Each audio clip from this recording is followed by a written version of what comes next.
여러분 반갑습니다. 아세아연합신학대학교 정성국 교수입니다.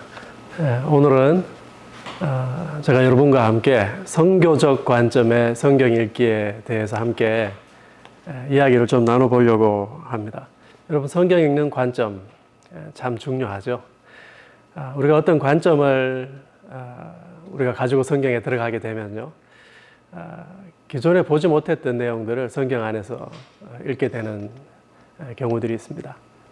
관점을 가지게 된 유익에 해당하는 거죠. 그런가 하면요, 우리가 어떤 관점을 가지게 되면 그만 그 관점 안에 갇히게 되는 경우도 많습니다. 그래서 그 관점 밖에 있는, 그 틀 밖에 있는 다른 내용들을 보지 못하는 경우들도 생기게 되는 것이죠. 그래서 우리가 성경을 읽을 때 올바른 관점을 가지고 성경에 들어가는 것 굉장히 중요합니다. 여러분, 어떤 관점이 성경 읽기에 올바른 관점일까요? 성경 전체의 내용과 그리고 성경 작은 부분들의 내용을 풍성하게 제대로 해석할 수 있도록 우리를 인도해 주는 관점이어야 되겠죠. 또 뿐만 아니라 오늘날 교회가 당면한 그 위기에 대해서, 질문들에 대해서 대답을 제공해 줄 수 있는, 그 대답에 찾아갈 수 있도록 우리를 안내해 줄 수 있는 관점이 성경 읽기에 좋은 관점일 것입니다. 저는 오늘 여러분과 함께 이 선교적 성경 읽기가 우리 시대에 꼭 필요한 성경 읽기 관점이다라고 하는 내용을 좀 나누고 싶어요. 선교적 성경 읽기란 무엇인가? 이 선교적 성경 읽기는요, 하나님의 선교, 성경 전체를 하나님의 선교 이야기로 읽는 관점을 말합니다. 하나님의 선교라고 하는 것은 뭐냐? 여러분, 우리가 선교라고 하는 말 참 많이 사용하죠. 라틴어로 미시오, 영어로 미션이라고 하는 단어인데요. 이 라틴어 미시오 속에는 두 가지 의미가 들어가 있습니다. 우리가 흔하게 선교사, 그리고 우리가 선교한다 할 때는요, 라틴어 미시오 속에 들어가 있는 보낸다라고 하는 의미로 그 단어를 사용합니다. 우리가 선교사를 해외에 보내죠. 그리고 우리도 그 선교에 참여한다 이렇게 이야기하죠. 보낸다라고 하는 의미 이외에 이 미시오, 미션이라고 하는 단어 가운데에는 목적 혹은 사명이라고 하는 의미가 그 속에 들어가 있습니다. 그래서 우리가 하나님의 선교라고 할 때는요, 하나님의 목적이라고 하는 의미로 이해할 수도 있고, 또 하나님께서 보내신다라고 하는 의미로도 그 표현을 이해할 수 있을 것입니다. 그런데 우리가 조금만 생각해 보면 그 목적이라고 하는 의미와 보낸다라고 하는 의미가 서로 배타적이지 않습니다. 성경은 무슨 이야기인가요? 하나님께서 당신의 목적을 이루시기 위해서 끊임없이 누군가를 보내시는 이야기입니다. 여러분, 하나님께서 당신의 목적을 위해서 스스로 일하시는 이야기가 성경 이야기인데요. 그래서 우리가 이 선교가 하나님의 것이다 이렇게 표현하잖아요. 하나님께서 당신의 목적을 이루기 위해서 결정적으로 누구를 보내셨나요? 아버지 하나님이 아들 하나님을 세상으로 보내시고, 또 아버지와 아들께서 성령 하나님을 세상 가운데로 보내셔서 그 하나님의 목적을 삼위 하나님께서 스스로 친히 이루기 위해서 일하고 계신다라고 하는 의미에서 우리가 하나님의 선교라고 하는 개념을 사용합니다. 그래서 그 하나님의 목적을 위해 하나님이 스스로 일하시고 아들 하나님과 성령 하나님을 세상 가운데로 보내셨다. 뿐만 아니라 우리가 구약 성경에서부터 신약 성경에 이르기까지 그 전체를 살펴보면요, 하나님이 구약 성경부터 계속해서 누군가를 보내시죠. 사람을 보냅니다. 구약에 아브라함도 보내시고요, 신약에 와서 또 누군가를 보내셔서 하나님의 선교를 계속해서 진행해 나가시죠. 그래서 선교라고 하는 것이 하나님이 친히 진행해 나가시는 이야기고, 성경 전체가 그 하나님의 선교에 관한 이야기다. 이러한 관점에서 우리가 성경 전체를 읽자라고 하는 것이 선교적 관점의 성경 읽기입니다. 저는 여러분과 함께 이 선교적 성경 읽기가 가지고 있는 네 가지 강조점에 대해서 오늘 한번 이야기해 보려고 해요. 첫째는요, 하나님께서 누군가를 계속해서 보내시는데 왜 보내시는가라고 하는 것이 굉장히 중요하죠. 우리가 성경을 읽되 그 하나님의 목적을 염두에 두고 성경을 읽는 것 굉장히 중요합니다. 그 하나님이 이루고자 하시는 목적이 무엇이냐? 여러분 어떤 작은 성경 본문을 보면요. 그 성경 본문이 하나님의 목적에 대해서 명시적으로 모든 본문이 다 밝히고 있지 않습니다. 그럴 수 있습니다. 그렇지만 그 본문도 역시 하나님의 성교 이야기라고 하는 성경 전체의 큰 이야기의 한 부분인 것은 틀림이 없죠. 그렇기 때문에 그 하나님 성교, 하나님의 목적을 염두에 두고 그 하나님의 목적과 대화하면서 그 연관성 속에서 작은 본문들을 이해해 나가는 성경 읽기 방법. 그것이 선교적 성경 읽기의 첫 번째 중요한 특징이라고 할 수 있습니다. 그렇기 때문에 그 하나님의 목적이 무엇이냐라고 하는 질문이 중요해지죠. 성경은 아주 다양하게 그 하나님의 목적에 대해서 우리에게 이야기해 주고 있습니다. 하나님은 저와 여러분, 우리 인간들을 구원하기를 원하시죠. 해서 성경 전체를 우리가 구속사 이렇게 부르지 않습니까? 하나님의 인간들뿐만 아니라 하나님이 지으신 그 피조세계 전체를 회복하기를 원하세요. 지금도 하나님은 당신이 지으신 이 창조세계를 회복하시고 바로잡기 위해서 일하고 계신 것이죠. 여러분 구원과 이 회복이라고 하는 하나님의 목적은요, 인간의 타락을 전제하고 있는 개념들이죠. 우리가 자칫 하나님께서 인간이 타락하기 전에는 아무런 계획이 없으셨던 것처럼, 아무런 목적이 없었던 것처럼 우리가 생각하기 쉬운데요. 그렇지 않습니다. 하나님은 세상을 창조하실 때 그 첫 번째 창조를 더 영화롭게 새 창조하시기 위해서 이미 계획하고 계셨다라고 하는 것 성경 전체가 우리에게 이야기해주고 있습니다.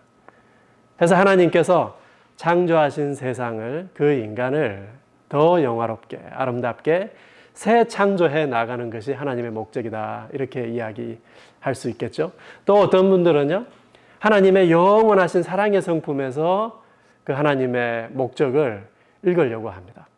하나님이 영원 전부터 삼위 하나님의 공동체 속에서 서로 사랑의 공동체를 이루시면서 사랑해 오셨죠. 하나님 인간을 왜 창조하셨을까요? 인간을 그 사랑의 공동체로 초대하셔서 함께 사랑을 나누기 위해 사랑을 나눌 수 있는 존재로 인간을 하나님의 형상으로 지으셨죠.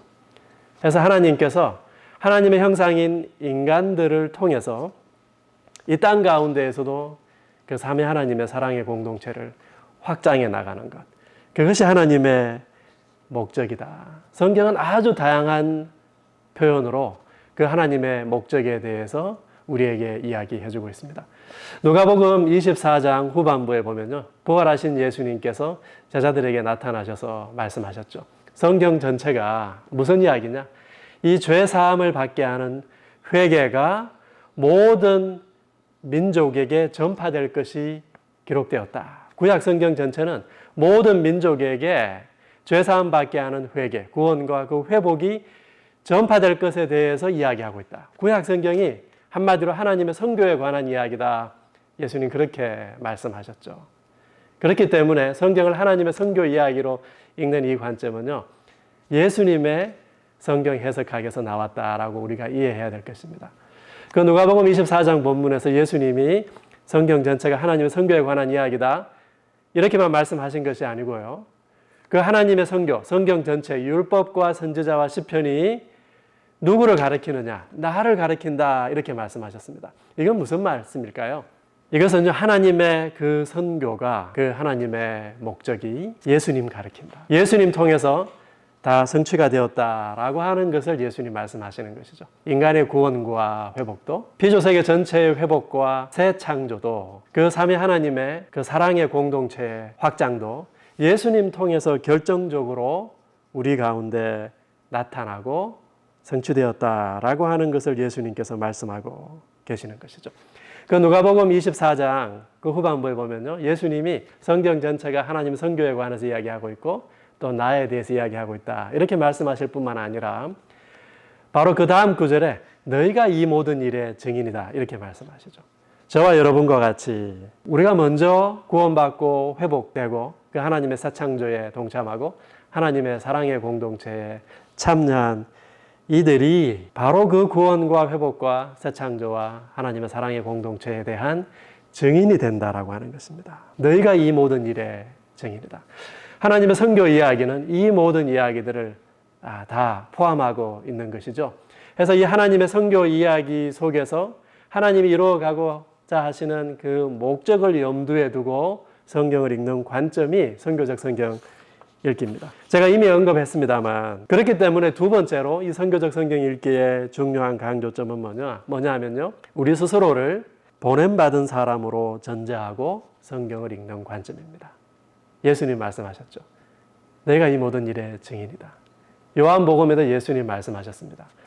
아버지가 나를 보내신 것처럼 나도 너희를 보낸다. 예수님도 아버지로부터 보냄받았다라고 예수님 말씀하셨죠. 그런 것처럼 이제 내가 너희를 세상 가운데로 보낸다. 너희는 보냄받은 사람들이다. 사실 여러분 구약 성경 우리가 돌아보면요. 구약 성경도 하나님이 아브라함 불러서 아브라함 보내심으로 그 구약의 이스라엘의 언약 이야기 시작하죠. 하나님이 아브라함 부르셔서 세상으로 보내시면서요. 아브라함 통해서 이스라엘도 부르셔서 보내셨습니다. 그게 구약 성경 전체 이야기죠. 여러분 신약 성경 들어가면요.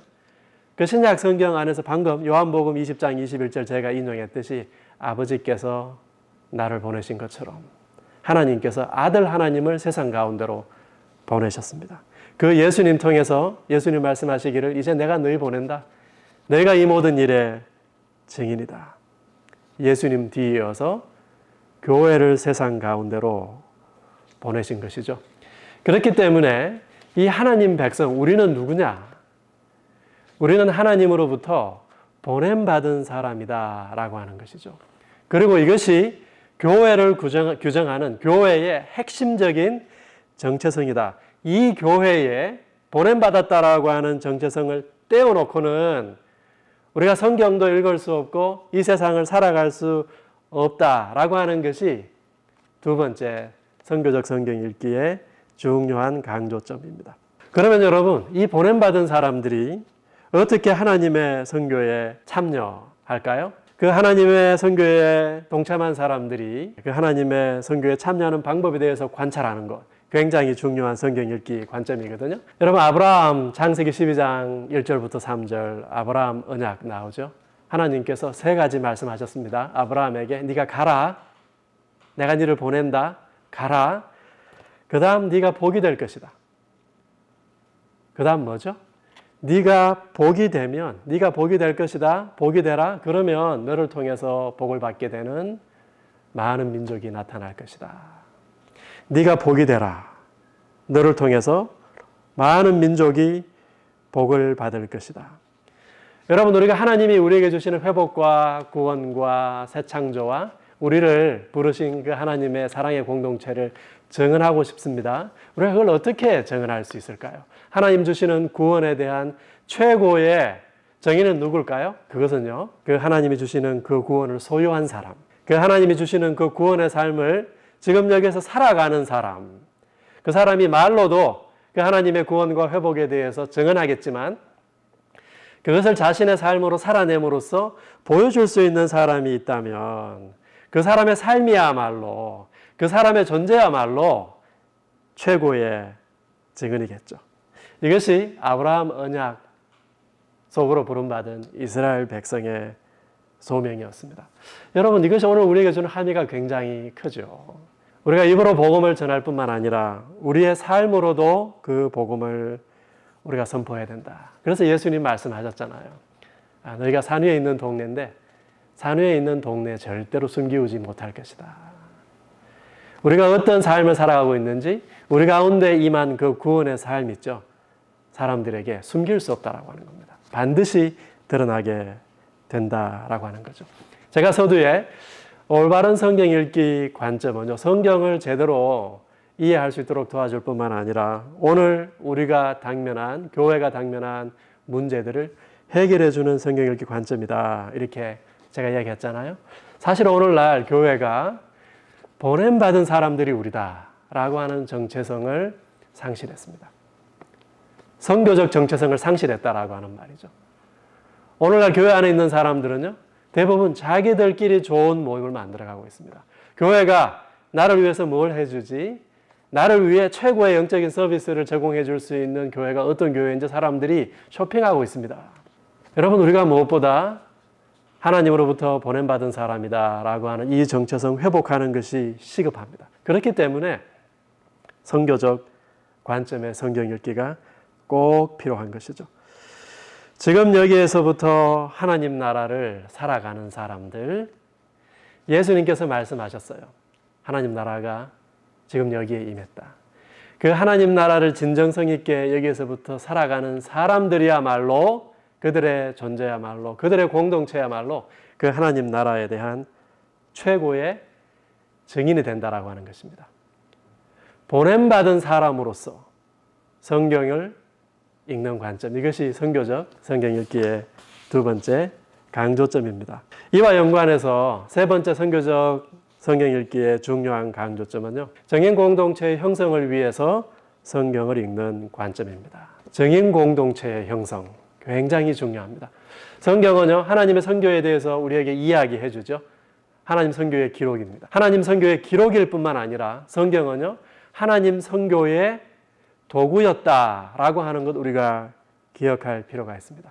하나님으로부터 보냄받은 성경 속의 공동체들이요, 구약의 이스라엘, 신약의 교회, 우리가 성경 읽어보면 그들이 하나님으로부터 보냄받았음에도 불구하고 그들이 살아가는 세상 가운데에서 고만 주류 문화 속에서 그들이 보냄받았다라고 하는 그 정체성을 대부분 상실했습니다.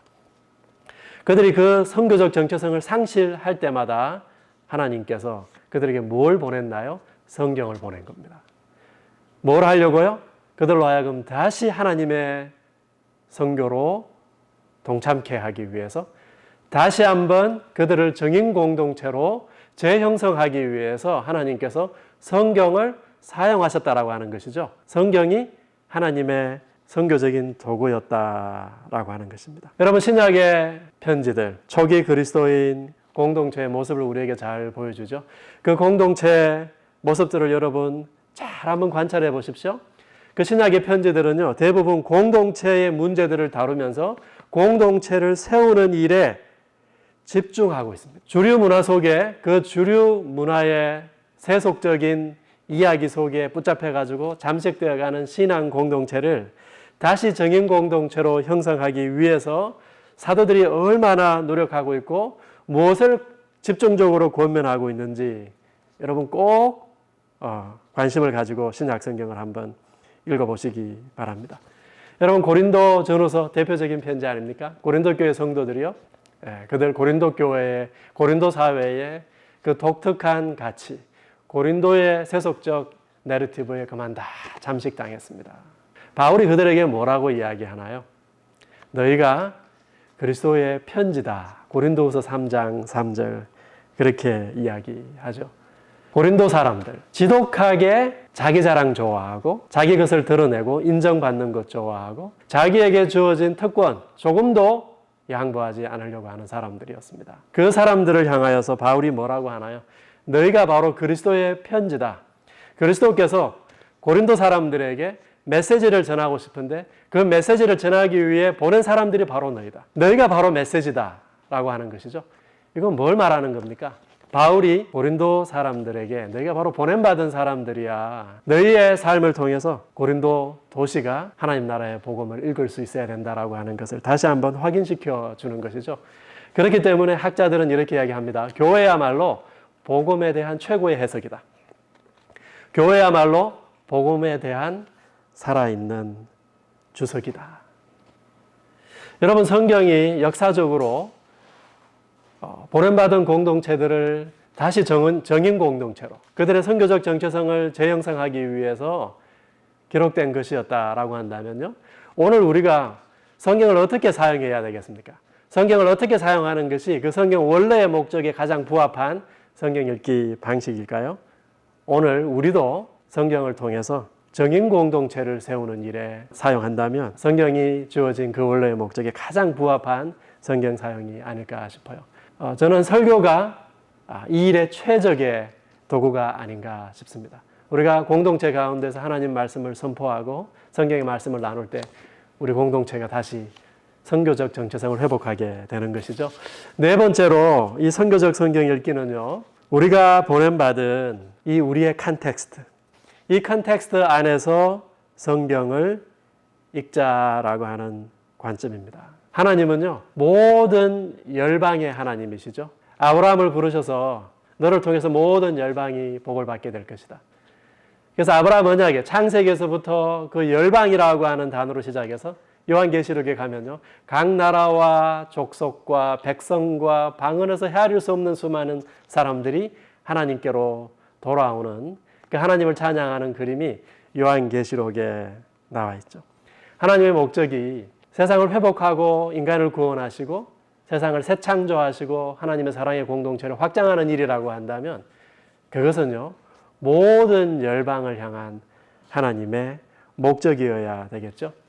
하나님은 그 모든 열방들, 모든 민족들, 그들의 얼굴과 그들의 언어와 그들의 문화를 존중하십니다. 다문화적인 하나님이시다라고 하는 것이죠. 그렇기 때문에 각 민족이 자기의 문화적인 옷을 입고 자기 목소리로 하나님 앞에 나오기를 하나님이 기대하십니다. 누구든지 우리가 성경에 보면요, 유대인들이 이방인들에게 유대인의 옷을 입고 하나님께 나아가자. 이것이 바울의 시대의 큰 문제가 되었죠. 하나님은 그거 원하지 않습니다. 각 민족이 자기의 목소리로 하나님 앞에 나오는 것, 하나님이 기대하신다라고 하는 것이죠. 서로 다른 문화 속에 있는, 다른 컨텍스트에 있는 사람들은요, 다른 문제들을 가지고 있습니다. 여러분, 각 컨텍스트마다 그 사회와 문화를 지배하고 다스리고 있는 죄는 조금씩 다릅니다. 죄라고 하는 것은요, 아주 구체적으로 어떤 문화적인 컨텍스트 안에서 등장하죠. 여러분, 한국 사회 속에서 그 한국 사회를 다스리는 죄는 어떤 죄입니까? 한국 사람들이 붙잡혀 있는 우상은 무엇입니까?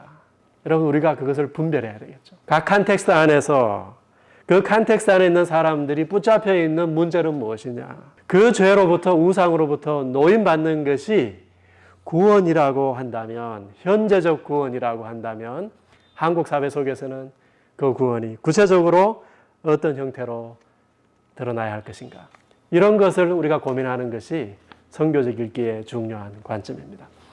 여러분, 하나님께서 한국 사회를 향하여서 누군가를 보내서 하나님 나라의 복음에 대해서 증언하고 싶습니다. 구원에 대해서, 회복에 대해서 메시지를 전하고 싶으세요. 누구를 보내셔야 될까요? 미국 사람 보내야 될까요? 네. 한국 사람 보내야 되겠죠. 그런데 한국 사람 아무나 보낼 수 없습니다. 한국 사람들이 가지고 있는 그 우상으로부터 노임받은 사람. 무엇 때문에요? 복음의 능력 때문에 한국 사회 사람들이 붙잡혀 있는 그 우상으로부터 노임받은 사람들, 그 사람들이 복음에 대한 최고의 증인이 되겠죠. 우리가 성경을 읽을 때 그렇기 때문에 우리가 보냄받은 컨텍스트 안에서 성경을 읽는 것 굉장히 중요합니다. 우리의 질문은 아주 단순하고 분명합니다. 우리가 이 본문을 통해서 그리스도를 드러내고 그리스도를 따르는 우리만의 방식은 무엇이냐? 여러분, 이 질문하는 것이 선교적 성경 읽기입니다. 저는 오늘 여러분과 선교적 성경 읽기의 4가지 강조점에 대한 이야기를 했거든요. 저는 이것이 성경 읽을 때만 사용되는 것이 아니라 우리 삶을 이해할 때도, 내 자신을 이해할 때도 아주 중요한 관점을 제공한다라고 생각합니다. 여러분, 세상을 회복하고 계시는 하나님의 그 일에 동참하고 계십니까? 여러분이 그 일을 위해 보냄받은 사람이라고 하는 것 깨닫고 그렇게 살고 계십니까? 정인 공동체를 세우는 일에 여러분 헌신하고 계십니까? 하나님이 보내신 그 자리가 우리가 살고 있는 이 자리, 이 컨텍스트 안에서 죄로 우리가 살고 있는 이 세상이 어떻게 파괴되어 있는지 여러분 읽고 계십니까? 무엇보다도 하나님이 지금 그곳에서 일하고 계신 것 여러분 보이십니까? 저는 우리의 성경 읽기가 달라져야 한다고 생각합니다. 우리 모두가 이 하나님의 선교 이야기에 함께 붙잡히기를 간절히 소원합니다. 지금까지 아세아연합신학대학교에서 신약학 가르치는 정성국 교수였습니다.